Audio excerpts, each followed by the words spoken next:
Welcome to the Deep Dive. We're here to cut through the noise and really get you those essential insights you need to be truly well-informed.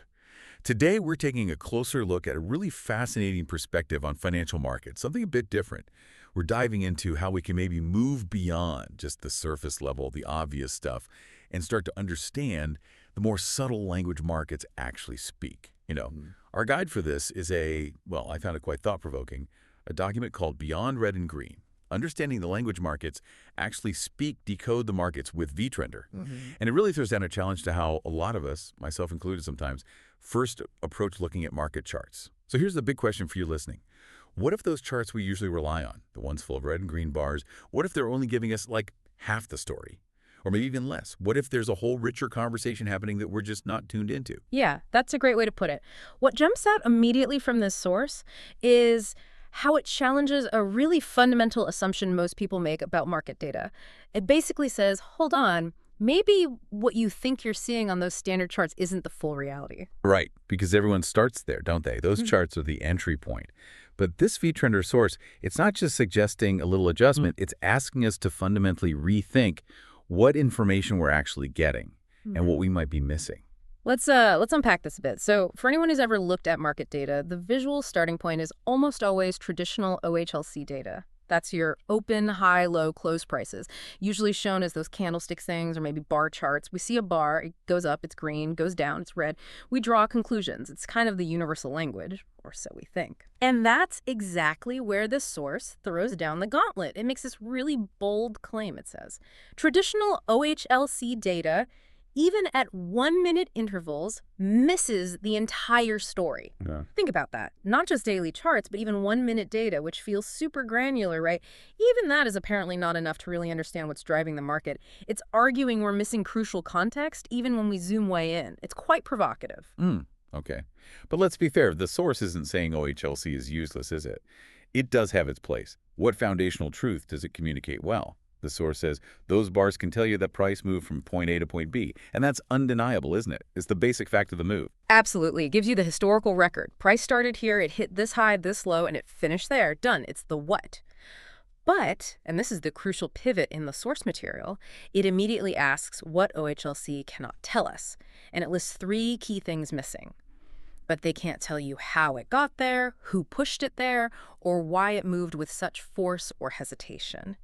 These 3 things, the how, the who, the why, are presented as absolutely critical for actually decoding what the market's trying to say. Okay, right. Let's dig into each of those because that feels like where the real gold is. First, the how it got there. Yeah. You see a green bar, price went up. Simple. But how did it go up? Was it a smooth ride, a battle?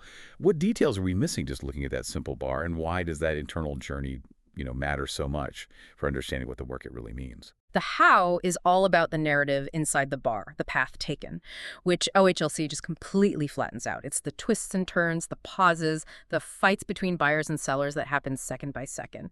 These are totally invisible if you only see the open and the close, the high and the low. Think about it like this. A candle could open, maybe drop sharply, then just rally like crazy to close much higher. Right. Or it could open, slowly grind its way up bit by bit, and then maybe have a sudden spike right at the end. Okay.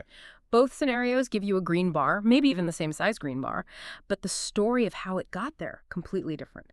One suggests maybe panic buying, the other maybe steady accumulation. Different implications entirely. And if you start looking at things like, say, a volume profile chart, which shows how much trading happened at each specific price level inside that bar, you begin to see this how.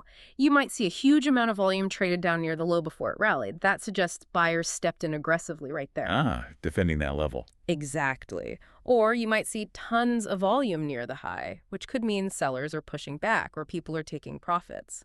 These details, the congestion points, the areas where price moved fast, that's the real journey OHLC hides. Without seeing that process, you're missing massive clues about the market's internal strength or weakness. That makes a huge difference. Yeah, it's not just point A to point B. It's the whole road trip in between. Right. Okay, so moving on, the source also flags who pushed it there. Yeah. Right? This suggests different actors, different forces in the market. What does figuring out who might be behind a move add to the picture that just seeing the price change doesn't give us. The who gets into the origin of the buying or selling pressure. It's about trying to identify the types of participants involved and seeing their footprint, if you can. It's Okay. not enough just to say, oh, buyers were strong. You got to ask which buyers. Was it like big institutions moving serious money? Or was it a rush of smaller retail traders jumping? Okay, yeah. Were the buyers being aggressive, hitting the ask price repeatedly? Or were they more passive, just sitting there with bids waiting to get filled? These tell different stories. And this is where you might look at tools that go beyond OHLC, like order flow software, or even just watching the time and sales tape closely if you have access to it. These tools can show you the actual trades happening, the size of the trade, and crucially, whether it was a buyer initiating, hitting the ask, or a seller initiating, hitting the bid. So if you see a long sequence of really large buy orders hitting the market, bang, bang, bang, that suggests strong institutional conviction. That's a who with deep pockets and a clear goal. Right, that's probably not just random noise. Probably not. But if you see price creeping up on lots and lots of tiny orders, maybe that's more retail excitement, which might not have the same staying power. Knowing the who helps you judge the quality of the move. Is this smart money leading the way? Or is it maybe a more fragile, sentiment-driven surge? OHLC alone gives you zero insight into that. That's a really critical layer of understanding. Okay, it's moving from just buying happened to what kind of buying happened. Makes sense. And the final piece the source mentioned was why it moved with such force or hesitation. This sounds like it gets into the, I don't know, the psychology, the emotion behind it. So how does understanding the intensity or the tentativeness of a move help us grasp what the market's really trying to communicate? Exactly. Force or hesitation speaks to the aggressiveness versus the passivity of the participants. It reveals the level of conviction or maybe doubt behind that price change. A really forceful move implies buyers are just smashing through offers, pushing price up decisively without much of a fight back from sellers. That screams strong belief, a clear imbalance. Hesitation, on the other hand, looks different. It might be choppy price action, price struggling to make headway. It suggests maybe buyers aren't willing to chase it higher or sellers aren't willing to drop their prices easily. It's more of a standoff. Uncertainty. You can think about this sometimes in terms of delta, which is basically the net difference between aggressive buying volume and aggressive selling volume within a bar. So you could have a big green OHLC bar, but if the delta inside it is actually weak or even negative. Wait, negative delta on a green bar. How does that work? Yeah, it can happen. It means that even though the price closed higher, there was actually more aggressive selling hitting the bids than aggressive buying hitting the asks during that bar's formation. Price might have drifted up because sellers simply pulled back their offers, not because buyers were really pounding it higher. Okay. So the upward move was passive, almost reluctant. Precisely. That tells a very different story than a green bar with huge positive delta, where buyers were clearly in command and driving price hard. So this force or hesitation helps us gauge the real sentiment. Is this trend built on solid conviction, or is it kind of fragile, maybe running out of steam, likely to reverse? It lets you distinguish real momentum from just, temporary noise or exhaustion. Okay, wow. That really paints a much richer picture. Yeah. And here's where it gets really interesting, I think, because our source, vTrender, uses this brilliant analogy to tie it all together. It says, trying to understand the market with only OHLC data is, get this, like having a recipe that lists ingredients but skips all the cooking instructions. It's such a great analogy, isn't it? It just clicks. If you break it down, the ingredients are your OHLC data points. Oh. The open, high, low, close. They're the raw materials, your point A and point B, the price levels reached, basic facts. Flour, sugar, eggs. Exactly. But the cooking instructions, that's everything OHLC leaves out. That's how the ingredients were combined, the mixing technique, the order. It's the who did the cooking, was it a master chef or someone just throwing things in a bowl? And it's the why behind the method, the temperature chosen, the timing, which connects directly back to that force or hesitation we just talked about. Without those instructions, you've got the list, but you have no clue about the actual process, the skill involved, or the likely quality of the final dish. Right. Imagine trying to bake a complex cake. Or anything, really, with just a list. Flour, sugar, eggs, butter. No temperatures, no mixing times, no fold gently or beat vigorously, no step-by-step order. You'd just be staring at the ingredients totally lost.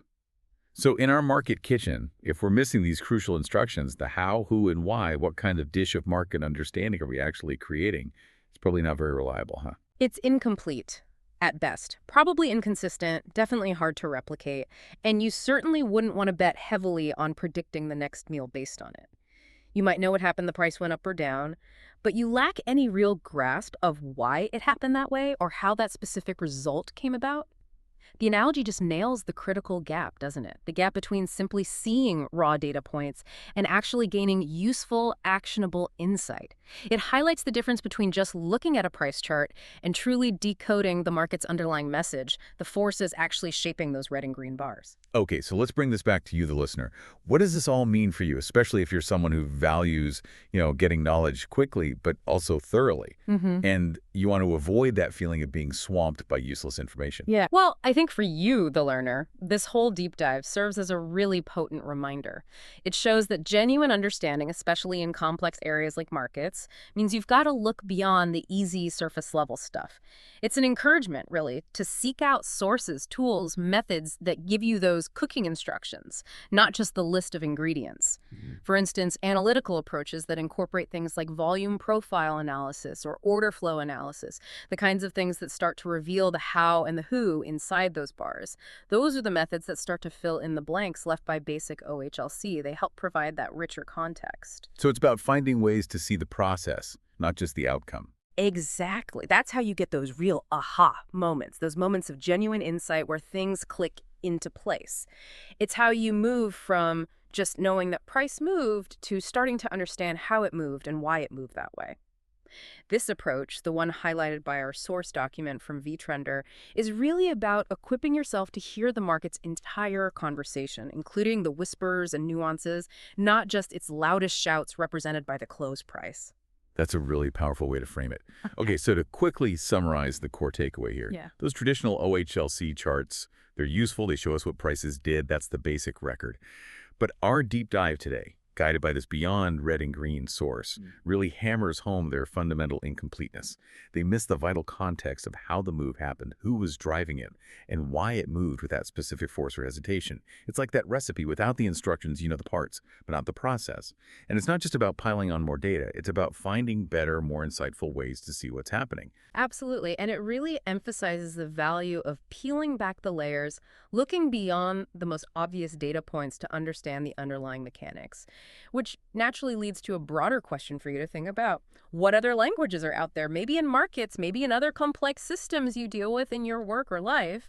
What signals are being sent that you might not be tuned into yet? What deeper dynamics are you missing? Because maybe you're only looking at the equivalent of the OHLC chart, the surface level report. Yeah, that's a great point. So here's a final thought for you to maybe mull over.